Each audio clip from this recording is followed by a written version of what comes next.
ឆាយើងមកអង្គុយតុកនេះទៅឯងចង់ញ៉ាំអីឯងក៏មកទៅណាថ្ងៃនេះខ្ញុំអើយបានមកញ៉ាំបាយជាមួយប្រុស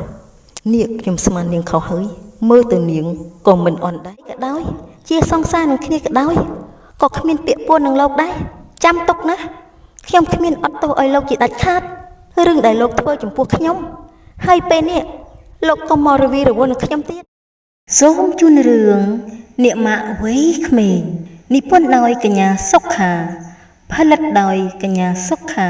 សូមតាមដានទស្សនាក្នុង YouTube ខ្មែរ21ដោយរីករាយមកវិញហើយមែនទេអ៊ំនឹកអ្នកប្រុសណាខ្ញុំក៏នឹកអ៊ំដែរអញ្ចឹងខ្ញុំទៅជួបលោកប៉ាសិនហើយចាអ្នកប្រុសល្ងាចនេះអ្នកប្រុសចង់ញ៉ាំអីដែរខ្ញុំធ្វើជូនមិនបាច់ទេអ៊ំល្ងាចនេះខ្ញុំទៅញ៉ាំបាយខាងក្រៅខ្ញុំទៅសិនហើយ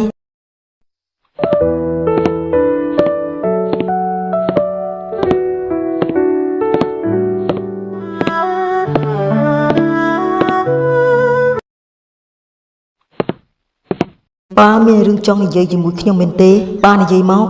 អង្គុយសិនទៅឯងចាប់រីយ៉ាទៅចំការមែនទេហេតុអីមិនប៉ាដឹងឬមួយបងសានជាអ្នកប្រាប់ប៉ាឯងស្មានប៉ាមិនដឹងមែនទេឯងធ្វើចំពោះរីយ៉ាប៉ាដឹងទាំងអស់ឯងប្រាប់មកឯងចាប់រីយ៉ាទៅធ្វើអីឯងក៏ដឹងដែរថារីយ៉ាក៏ចិត្តរៀបការជាមួយប៉ាដែរឯងធ្វើបែបនេះទៅកើត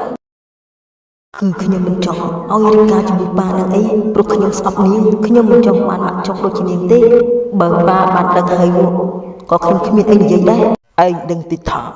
សម្បូរគេខឹងប៉ាយ៉ាងណានេះបើគេដឹងថាឯងជាអ្នកចាប់រីយ៉ាទៅគេប្រកាសជាខឹងសំណាងហើយដែលយើងមិនបានប្រាប់គេឲ្យបានដឹងថ្ងៃណាមួយគេប្រកាសជាដឹងរឿងនេះយ៉ាងក៏លាក់មិនចិត្តដែរឯងប្រាប់ប៉ាមកឯងមានអីជាមួយរីយ៉ាងាយផាភ័យយ៉ាងខ្លាំងពេលឮប៉ារបស់គេនិយាយបែបនេះបេះដូងគេលូតខុសធម្មតាព្រោះខ្លួនធ្វើខុសលើរីយ៉ាប៉ាឮប៉ានិយាយទេឬមួយឯងមានចិត្តលើរីយ៉ាបានហើយប៉ាពេលនេះខ្ញុំនាំនាងត្រឡប់ទៅផ្ទះវិញហើយខ្ញុំនឹងមានចិត្តទៅលើនាងខ្ញុំគ្មានផ្លូវទៅលងស្នេហ៍នាងនោះទេបើប៉ាអស់ការអីហើយខ្ញុំទៅសិនហើយល្ងាចនេះខ្ញុំញ៉ាំបាយជាមួយសង្សារខ្ញុំផង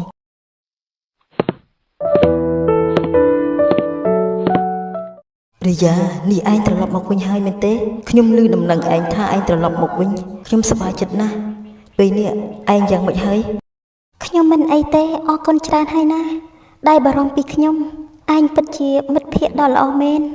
ឆាតល្ងាចនេះទំនេរទេយើងទៅញ៉ាំបាយជាមួយគ្នាទៅយើងខានដើរលេងជាមួយគ្នាយូរហើយនេះរីយ៉ាគិតខ្ញុំត្រឹមជាមិត្តភក្តិមែនទេប្រកាសជាទំនេរហើយបើរីយ៉ាបបួលហើយខ្ញុំត្រូវទៅរីយ៉ាចុះឯណាលោកអ៊ំទៅណាបាត់ហើយលោកប៉ាចាញ់ទៅខាងក្រៅហើយនេះឯងមានការអីមែនទេអូគ្មានអីទេរីយ៉ាបើអញ្ចឹងខ្ញុំទៅសិនហើយល្ងាចនេះចាំជួបគ្នានាយឆាតទម្លាក់ទឹកមុខចុះពេលឮរីយ៉ា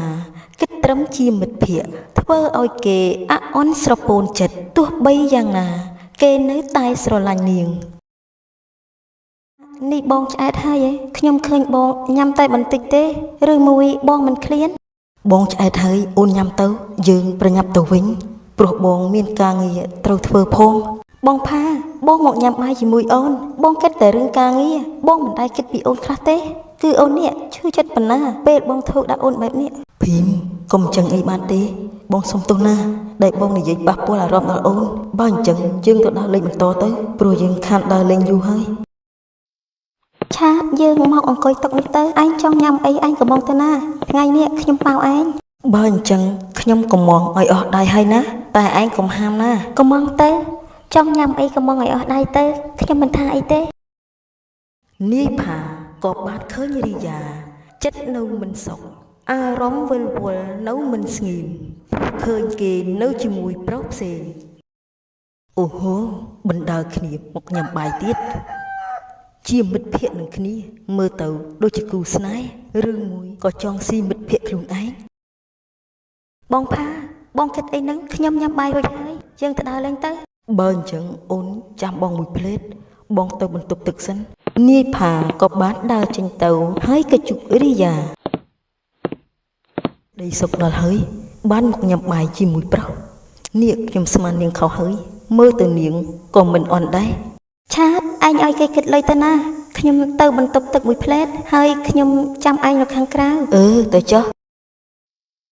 នាងក៏បានដើរចេញទៅខាងក្រៅហើយជួបនាយផាពេលនាងឃើញនាងដើរគេចចេញនាយផាក៏ខាត់ជាប់នាងគេចខ្ញុំទៅណាឃើញខ្ញុំហើយក៏ដើរគេចអញ្ចឹងហ៎នេះមិនរាក់ទាក់ខ្ញុំបន្តិចទេព្រោះខ្ញុំដើរគេចនេះព្រោះខ្ញុំមិនចង់ជួបមុខលោកនឹងអីចេញទៅខ្ញុំចង់ទៅផ្ទះដល់ថ្នាក់មិនចង់ជួបមុខខ្ញុំអញ្ចឹងហ៎តែមកបណ្ដើរគ្នានិយាយគ្នាដូចជាគូស្នេហ៍អញ្ចឹងឬមួយមិត្តភក្តិខ្លាចជាសង្សារហើយទោះខ្ញុំជាអ្វីក៏ដោយជាសង្សារនឹងគ្នាក៏ដោយក៏គ្មានពាក្យពួននឹងលោកដែរចាំទុកណាខ្ញុំគ្មានអត់ទោសឲ្យលោកជាដាច់ខាត